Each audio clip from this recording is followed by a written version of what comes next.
मैंने थोड़ा सा वक्त निकाल लिया है आपके लिए भट्टी साहब, लोग इंतज़ार में थे, तश न रह जाएंगे। खान साहब से आपकी मुलाकात हुई, क्या उनके एतमाद की वजह यही तो नहीं है कि साइन करेंगे वो तो IMF डील मिलेगा? साहब, एक तो जो KP में बड़ा खौफनाक दिल खराश जिसमें हमारे पाक पुलिस के फौज जवान शहीद हुए, खान साहब ने इस खदशात का इजहार बारहा कहा। वो कह रहे हैं कि इस मुल्क को जिस स्टेज पर ये ले आया, उन्होंने बाकायदा एक बालग बच्चों पुलिस का एक ग्रुप का जिक्र किया। उन्होंने कहा ये समझते हैं कि इधर बैठा के मुझे गिरफ्तार करके मसला हल हो जाएगा। मेरी अपनी राय है कि मौजूदा हुक्मरानों को जाके इमरान खान के साथ बैठ के इलेक्शन का रास्ता बनाना चाहिए। ना उस शख्स के ऊपर मौत का खौफ है, ना गिरफ्तार होने का उसे खौफ है। उन्हें एक ही खौफ है कि मेरी बाकी ज़िंदगी है, मैंने अपनी ज़िंदगी में, मुझे छोटी उम्र में अल्लाह ने हर इज्जत से नवाज दिया, हर पैसे से नवाज दिया। बाकी ज़िंदगी मैंने पाकिस्तान को पाँव पे खड़ा करने के लिए करनी है। हुकूमत का सारा फोकस है कि नाहल होगा। मैं खान साहब, कहा जा रहा है आप नाहल हो जाएंगे, इनकी ख्वाहिश है। उन्होंने कहा 22 करोड़ अवाम को नाहल नहीं कर सकते। इमरान खान 22 करोड़ अवाम की हकीकी जद्दोजहद की जंग कर रहा है। KPK में जाएं, पूरे मुल्क में सर्वे करें।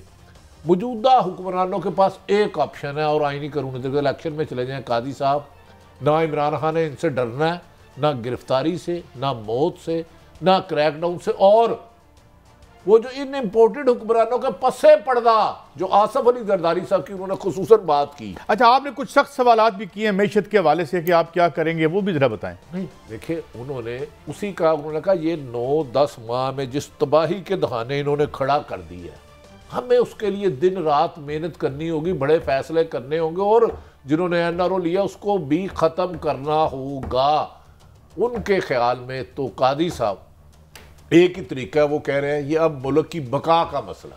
उन्होंने कहा आसफ अली जरदारी के साथ मैंने खाली उसका नहीं, उन्होंने कहा मैंने लिया उनका नाम, मेरी कत्ल में साजिश, और उनके पास एविडेंस है। कादी साहब, मैंने खुद देख लिया है, अनबिलीवेबल है। एविडेंस रखा है उनके पास। मोहतरम इमरान खान के पास एविडेंस है। वो कह रहे हैं कि ये जो उन्होंने ये जो बयान दिया उन्होंने कहा खाली मैंने उनका नहीं कहा, और उनके साथ जो मिले हुए हैं 3 बंदों के नाम लिए उन्होंने, और तीनों का जहां ये गुफ्तगू हुई इमरान खान के पास, वो भी टाइम और जाए वकूआ है। ये कैसे रोकेंगे उसको पता नहीं। इनको क्या बच्चे जमूरे पुलिस की एक फोर्स भर्ती कर ली 5-4 लोगों की, तो समझ रहे हैं कि PTI को भी कुचल देंगे, सहाफियों को भी कुचल देंगे। अच्छा, मरियम साहिबा ने भी जो बात की है वो भी मैं आपको सुनवाई देता हूँ, वो भी बड़ी अहम है, सुनाएं जी। यहाँ जितने लोग मौजूद हैं, अगर आप सोशल मीडिया पर नहीं हो तो आप सब सोशल मीडिया पर, चाहे वो ट्विटर हो या वो इंस्टाग्राम हो या वो टिकटॉक हो या वो फेसबुक हो या वो कोई भी प्लेटफॉर्म हो, सब पर अपने अकाउंट्स बनाओ और अपनी पार्टी की और मुल्क की जंग लड़ो। कादी साहब, गल जे सोशल मीडिया ते सियासी मुकाबले ते आ गई ना, माफी मांग रहे। मरियम नवाज साहब आई हैं, इमरान खान इनसे उम्र में भी बड़े हैं, और मैं बताऊं इमरान खान दरगुजर भी कर देंगे। उन्होंने कहा कि मैं मुल्क की खातर सबको माफ़ कर दूंगा जिन्होंने मेरी ज़्यादती की। अगर ट्विटर पे और फेसबुक पे 22 करोड़ आवाम के वोट आपने लेने हैं तो जाए फिर गोलियां खा के लाहौर में रहना सीखे। हज़ारों लोग बाहर है, एक बीमारी का बहाना बना के 3 साल अब लंदन जाते हैं, एक 3 गोलियां खा के बंदा अपने घर से बैठा हुआ है। कादी साहब, मैं बताता हूँ, ये अगर टिकटॉक सोशल मीडिया ते आ गया ना, काजी साहब गल सुन लो आपकी कि इन्होंने प्रॉब्लम है। PDM जाके खान साहब ने राजी कर लिया, चलो जी एक साइफर लाइटर के तहत एक फ्रॉड किया था, पकड़ा गया, अब हमसे मुल्क नहीं चल रहा, आए मिल के मुल्क के लिए साफ शफाफ इलेक्शन कराएं जिससे अल्लाह इज्जत दे आके हुकूमत करे। भट्टी साहब, एक और जो बात मैं सवाल करना चाहता हूँ आपसे, खौफनाक बेचैनी है समाज में, KPK लहू है और KPK में लोग बहुत दुखी हैं। अच्छा, तो कोई होश के नाखुन। अच्छा काजी साहब, एक बंदा मान लिया मरियम साहब के कहने पे 25 ट्विटर जाली बना लेता है, टिकटॉकर 50 बना लेता है, वोट तो उसका एक ही है अगर वो बालिग है तो, 18 साल का है, और वोट अगर 18 साल का तो वो फिर बेवकूफ़ है मरियम नवाज को वोट दे, फिर वो मुल्क की बेहतरी के लिए देगा।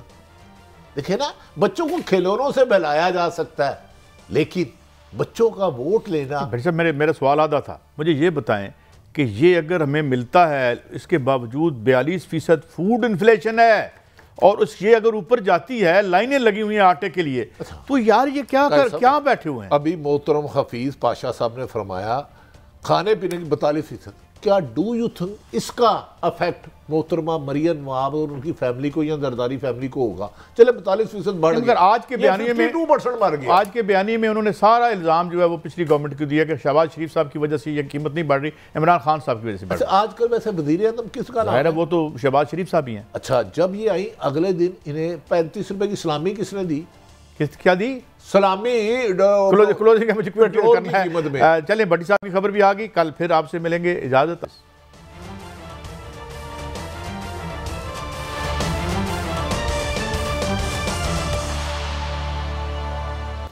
हुकूमत एडमेंट है और उसके जो अपॉइंटी गवर्नर्स हैं वो कह रहे हैं जी हम डेट नहीं देंगे। इसकी क्या आईनी सूरत है? इसकी क्या कोई तादीबी कार्रवाई भी हो सकती है, या कुछ लोग ऐसे भी जो एट विल का आइन वाइन तोड़ लेते हैं? माजी में भी हम देखते रहे हैं। PTI के पास क्या ऑप्शन मौजूद हैं? और आज ख़ास तौर पर एक एक्सक्लूसिव मीटिंग हुई है भट्टी साहब की इमरान खान साहब के साथ। अंदर की बात बताएंगे कि वो इतने क्यों पुरएतमाद हैं। शाहिद खाकान अब्बासी के इस्तीफ़ा as the vice president of the party वो तो कन्फर्म हो गया। भट्टी साहब, क्या मज़ीद इस्तीफ़े भी तैयार हैं? और IMF प्रोग्राम की बहाली के लिए तमाम सियासी जमातों का इत्तफाक़ के राय क्या ज़रूरी है? कोई ऐसा मुतालबा हुआ है या इस पर हमको, और फिर ज़ाहिर सब चाहेंगे हो जाए, सारे बहाली चाहते हैं, मगर इसके बाद क्या होगा? मगर भट्टी साहब, अब लग रहा है, मैं पहले तो सवाल आपसे पूछूँ ना, लग रहा था आपकी बातों से कि खान साहब इन तमाम ऑर्ड्स के बावजूद बड़े पुरएतमाद हैं।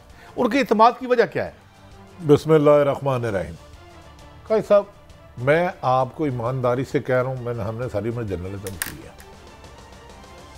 हुकूमत बंद गली में आ चुकी है और बंद गली के आगे हर रास्ता खाई है।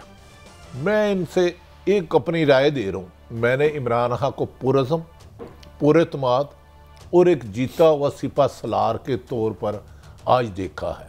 आज आपकी 1-on-1 भी मुलाकात, 1-on-1 मुलाकात हुई है। मैं हैरान हूं कि इमरान खान को यकीन है कि इलेक्शन होगा, और ये जो नाबालग पुलिस वालों ने एक ग्रुप बनाया हुआ ना, बच्चों ने, इमरान खान को पता है मुझे कौन गिरफ्तार करना चाह रहा है, कौन झूठे मुकदमे करवाना चाह रहा है, और कौन रिटायरिंग रूम में साजिशें कर रहा है। ये मुझे आपने जो बात बताई, मैं दोबारा आपसे पूछना चाहता हूँ कि उन्हें हर वो मीटिंग की कैसे? बाबर अवान साहब हमारे साथ तशरीफ़ ले आए हैं। बड़ी साहब, मैं आपसे बात को कांटे, थैंक यू वेरी मच। नाज़रीन, मारूफ कानूनदान और PTI के लीडर भी और साबिक़ वफाकी वज़ीर, जनाब थैंक यू वेरी मच आपके टाइम का।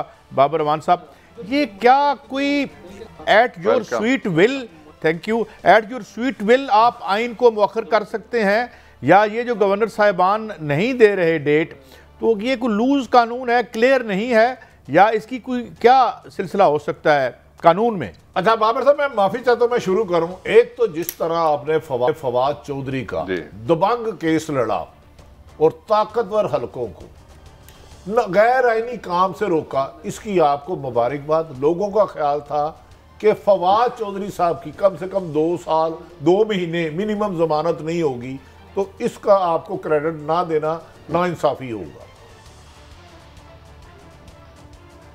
थैंक यू भट्टी साहब, अल्लाह ताला आपको अजर दे। और काजी साहब, मैं 2 चीज़ें पहले ये समझने के लिए, सवाल बड़ा सर्जिकल है कि क्या स्वीट विल पे कोई आइन को परे रख के, ताकि निसियाँ पे या उसको चीथड़ा कह के चंद कागज़ों का एक उसको लोथड़ा कह के कहीं फेंक सकता है, या उसको मुमकिन आग समझ सकता है? Answer will be no. लेकिन मैं उसके 2 पहले आप जहन में रख लें। जो इमरान खान ने अपनी 2 गवर्नमेंट्स तोड़ी, उस वक्त पाकिस्तान में आइन मौजूद था, और आइन की मौजूदगी में जो आइन के अंदर लिखा हुआ है उसके अलावा और कुछ नहीं किया जा सकता। पहली बात ये जहन में रखें। दूसरी बात ये जहन में रखें कि जो हाजी सैफुल्लाह केस था, जब मोहम्मद खान जुनेजो साहब की असेंबली तोड़ी गई थी, तो उसमें सुप्रीम कोर्ट ऑफ पाकिस्तान ने ये कहा कि अगरचे गैर आइनी तरीके से असेंबली तोड़ी गई है और गवर्नमेंट डिसॉल्व की गई है, लेकिन इसके बावजूद चूंकि जो अल्टीमेट सॉवरन है, अल्टीमेट सॉवरन कौन है? वो काजी साहब हैं, भट्टी साहब हैं, कैमरामैन है अनिल है, प्रोड्यूसर है, और वो जो बाहर सड़क पे खड़ा है ड्राइवर वो है। ये सारे वो लोग हैं जिन्होंने वोट देना होता है। तो उन्होंने कहा कि अल्टीमेट सॉवरन को चूंकि कॉल दे दी गई है कि इलेक्शन कराओ, इसलिए गैर आइनी इकदाम होने के बावजूद हम पहली प्रायोरिटी जो सुप्रीम कोर्ट ऑफ पाकिस्तान ने कहा हम देंगे मुल्क में इलेक्शन को, इसलिए कि पाकिस्तान का आइन शुरू ही यहां से होता है कि we the people of Pakistan, हम ये पाकिस्तान के लोग हैं, हमने अपना 12 अप्रैल 1973 के दिन से अपने ऊपर ये आइन हमने लागू कर दिया।